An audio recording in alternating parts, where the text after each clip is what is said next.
তাই এই সময়কে ভালো কামে লাগাতে হবে। কিন্তু আজ দুঃখের বিষয় হচ্ছে যে আজ অধিকাংশ মানুষই এই দুনিয়ার মোহে মগ্ন হয়ে আখিরাতকে ভুলে গিয়েছে। তারা পরকালের চিন্তা করে না, তারা আজ দুনিয়াতে বেহায়া বেপরোয়া হয়ে চলে বেড়াচ্ছে। কিন্তু মনে রাখুন, এই দুনিয়া হচ্ছে ক্ষণস্থায়ী একটি জায়গা এবং এটি ধোঁকার জায়গা। কেন আল্লাহ রাব্বুল আলামিন সূরা আলার মধ্যে বলছেন, বাল তুসিরুনাল হায়াতাদ দুনিয়া ওয়াল আখিরাতু খায়রুন ওয়া আবকা, বরং তোমরা এই পার্থিব জীবন এবং এই অর্থাৎ এই দুনিয়াকে তোমরা কি করো, অগ্রাধিকার দিয়ে থাকো, কিন্তু ওয়াল আখিরাতু খায়রুন ওয়া আবকা, বরং আখিরাত যে চিরস্থায়ী এবং চিরঞ্জীব, এটা আমরা ভাবিও না।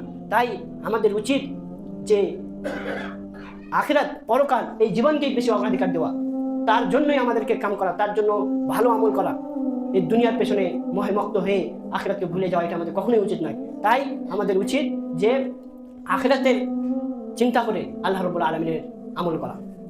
এবং আল্লাহ রাব্বুল আলামিন অনেক জায়গায় বলছেন, যেমন সূরা তাকাসুর, এই সূরার মধ্যে আল্লাহ রাব্বুল আলামিন স্পষ্টভাবে বলে দিয়েছেন যে এই দুনিয়া একটি ধোঁকার জায়গা।